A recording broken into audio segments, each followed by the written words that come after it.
अलंकार क्या है? सबसे पहले सवाल आता है अलंकार का नाम आते ही, अलंकार क्या है और क्या महत्व है अलंकार का? तो अलंकार का वाच्यार्थ है, वाच्यार्थ का मतलब होता है सामान्य अर्थ। वाच्यार्थ का मतलब सामान्य अर्थ। आभूषण, अलंकार को सामान्य अर्थ में हम आभूषण कह सकते हैं। तो इसकी परिभाषा हम ये कह सकते हैं कि जिस प्रकार आभूषण, जिसको बोलचाल में गहना कहते हैं, तन की शोभा बढ़ाते हैं, नारी सौंदर्य में वृद्धि करते हैं, ठीक उसी प्रकार अलंकार काव्य की शोभा बढ़ाते हैं। तो कविता को विभूषित करने वाले, काव्य के सौंदर्य में वृद्धि करने वाले उपादान अलंकार कहलाते हैं, है ना? काव्य की शोभा में वृद्धि होती है जब कवि अपनी उक्ति या कथन में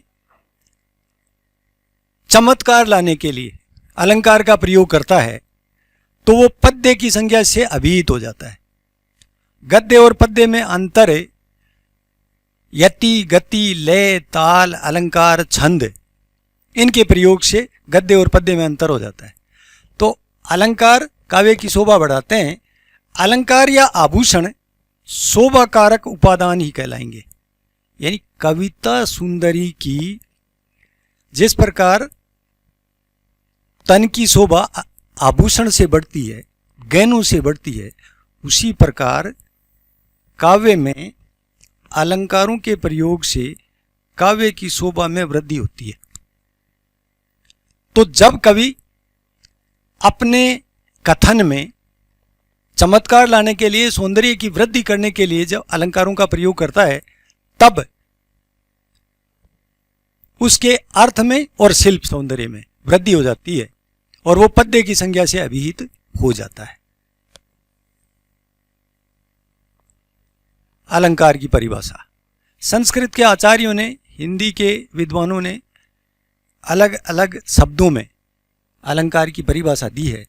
इसकी एक सर्वमान्य सी परिभाषा है अलंकार की, अलंकरोति इति अलंकार है। विभूषित करने वाले उपादान ही अलंकार कहलाते हैं। किसको विभूषित करने वाले?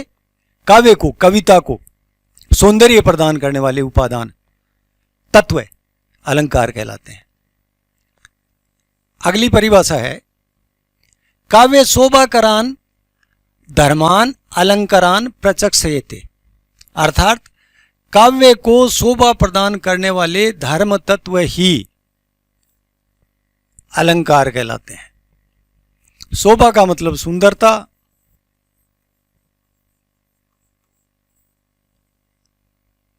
तो काव्य को, कविता को सुंदरता प्रदान करने वाले धर्म ही अलंकार हैं। ये अलंकार की परिभाषा है। अब अलंकार का महत्व क्या है? जैसा परिभाषाओं से स्पष्ट हो जाता है कि जिस प्रकार आभूषण तन की शोभा बढ़ाते हैं, वैसे ही अलंकार काव्य की शोभा बढ़ाते हैं, काव्य की सुंदरता बढ़ाते हैं। इसलिए ये कहा जा सकता है, सर्वमान्य परिभाषा के रूप में हम ये कह सकते हैं, अपनी ओर से हम ये परिभाषा दे सकते हैं, कविता सुंदरी की शोभा बढ़ाने वाले उपादान अलंकार कहलाते हैं। अलंकार दो शब्दों से मिलकर बना है। अलम शब्द है और दूसरा शब्द है कार। अलम का मतलब है आभूषण,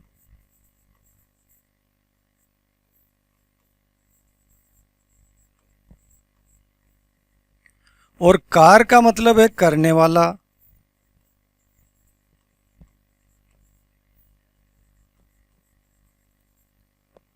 भूषित करने वाला ही अलंकार है।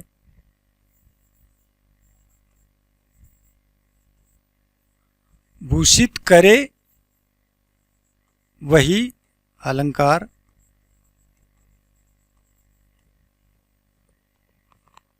जो कविता को विभूषित करे, कविता के सौंदर्य में वृद्धि करे, कविता का श्रृंगार करे, वही अलंकार है। अलंकार के भेद। मोटे तौर पर अलंकार दो प्रकार के होते हैं। मोटे तौर पर अलंकार दो प्रकार के होते हैं। शब्दालंकार और अर्थालंकार। लेकिन क्योंकि श्लेष अलंकार एकमात्र अलंकार श्लेष अलंकार है जो शब्दालंकार भी है और अर्थालंकार भी है, इसलिए एक तीसरा प्रकार है उभयालंकार। शब्दालंकार, अर्थालंकार और उभयालंकार, तो तीन भेद किए जाते हैं अलंकारों के। मुख्य रूप से अलंकार के दो भेद होते हैं। जहां शब्द का चमत्कार हो, शब्द का प्रयोग करके अलंकारिक सौंदर्य में वृद्धि की जाए, या कविता के सौंदर्य में शब्द के प्रयोग से जहां चमत्कार आ जाए, वहां शब्दालंकार होता है। और जहां अलंकार का चमत्कार शब्द विशेष पर निर्भर नहीं करके अर्थ में निहित होता है, वहां अर्थालंकार होता है। और जहां शब्द से भी चमत्कार हो और अर्थ से भी चमत्कार हो, वहां उभयालंकार होता है। तो ये अलंकारों के तीन भेद हैं। पहला है शब्दालंकार, दूसरा है अर्थालंकार, तीसरा है उभयालंकार, जिसमें एकमात्र श्लेष अलंकार है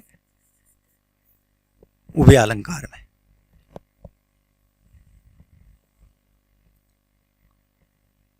शब्दालंकार की परिभाषा नोट करें आप। जहां अलंकार का चमत्कार वर्ण की आवृत्ति या शब्द विशेष के प्रयोग पर निर्भर करता है, वहां शब्दालंकार होता है। जहां अलंकार का चमत्कार वर्ण की आवृत्ति, एक समान वर्णों को बार बार दोहराना, तो वर्णों की आवृत्ति से ध्वन्यार्थ सौंदर्य उत्पन्न होता है कविता में। तो वर्णों की आवृत्ति या शब्द विशेष के प्रयोग पर निर्भर करता है, वहां शब्दालंकार होता है। जिसका उदाहरण दिया शब्दालंकार का, एक एग्जाम्पल है, कौन तुम हरिमय राधे, पुर में वानर को कित काम है, कूदो पेड़ पहाड़ पर। कोई आया बाहर से, दरवाजा नोक किया, अंदर से कोई पूछता है भाई कौन हो, जवाब मिलता है हरिमय राधे। हरि शब्द के दो अर्थ हैं साहब। हरि शब्द का पहला अर्थ तो है कृष्ण, और इसका दूसरा अर्थ है वानर। कृष्ण, वानर।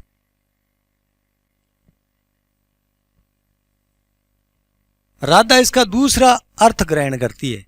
उसने तो कहा हरि में राधे में कृष्ण हूं, लेकिन राधा अंदर से सुनती है उसकी आवाज, वो हरि शब्द का दूसरा अर्थ ग्रहण करके उत्तर देती है, पुर में वानर को कित काम है, बंदर का यहां महल में क्या काम है, कूदो पेड़ पहाड़ पर, जंगल में जाओ।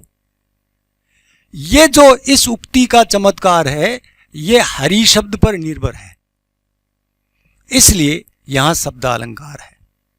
तो ये शब्दालंकार है जहां शब्द विशेष का प्रयोग इतने चतुराई से कवि करता है कि उसके अलग अलग प्रसंग में अलग अलग अर्थ निकल आते हैं, और काव्य के कथन में सौंदर्य की वृद्धि हो जाती है या चमत्कारपूर्ण बन जाता है।